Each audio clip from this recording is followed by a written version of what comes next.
السلام علیکم ورحمۃ اللہ وبرکاتہ۔ محترم سامعین کرام، جتنے بھی مدارس ہیں ہر مدرسے میں ایک مستقل تبلیغی نظم ہونا چاہیے۔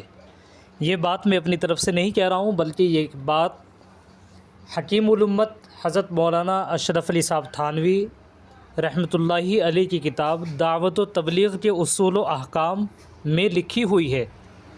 اس میں یہ بات لکھی ہوئی ہے جس کو میں آپ حضرات کے سامنے بیان کر رہا ہوں، اور ہم لوگوں کو اس پر دھیان دینے کی بہت زیادہ ضرورت ہے۔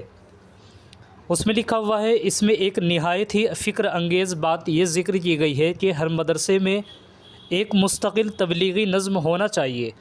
ابھی مدارس پر عوام کی خاص توجہ ہے، اور چونکہ مدارس کا بیشتر نظام چندے پر قائم ہے اور چندہ دینے والے عوام ہی ہیں، اس لیے ضروری ہے کہ عوام کو مدرسے سے قریب کیا جائے اور وہ اپنے دل سے مدرسے کو اپنا سمجھے۔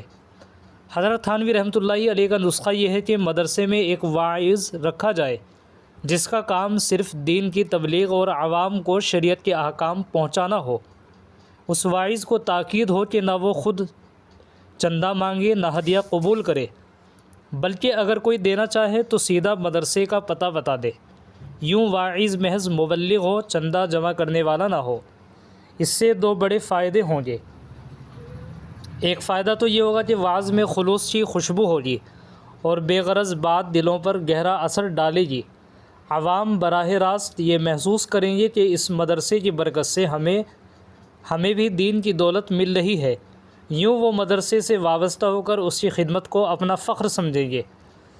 اسی طریقے سے حضرت تھانوی رحمۃ اللہ علیہ نے یہ بات یہاں تک فرمایا کہ جیسے مدرسین کو تنخواہیں دی جاتی ہیں، ویسے ہی مدرسے کے خرچ سے مبلغین بھی رکھے جائیں اور انہیں گاؤں گاؤں بستی بستی صرف دین پہنچانے کے لیے بھیجا جائے۔ لیکن افسوس، اس پہلو کی طرف خاطر خواہ توجہ نہیں دی گئی، حالانکہ یہ نہایت نفع بخش تدبیر ہے۔ آج اس کی زندہ مثال مولانا محمد عرفان صاحب مبلغ دارالعلوم دیوبند ہیں، جو ملک گھوم کر دین کی خوشبو پھیلا رہے ہیں۔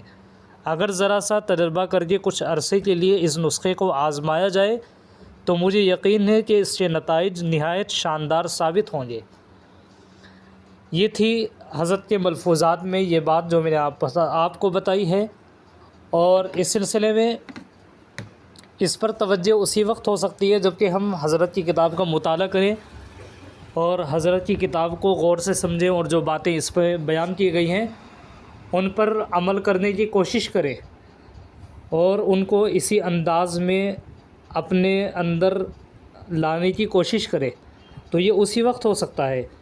اور ہر مدرسے میں ایک مستقل تبلیغی نظم ہونا بھی چاہیے، اور وہ بھی طریقہ ہو جو طریقہ صحابہ کرام رضوان اللہ تعالیٰ علیہ مجمعین کا تھا تبلیغ کے سلسلے میں۔ وہی طریقہ اگر اپنایا جائے تو پھر اس سے فتنہ فساد کا بھی خطرہ نہیں ہے اور لڑائی جھگڑے کی بھی کوئی نوبت نہیں آئے گی۔ آپ حضرات اس ویڈیو کو زیادہ سے زیادہ شیئر بھی کر دیجیے گا۔ السلام علیکم ورحمۃ اللہ وبرکاتہ۔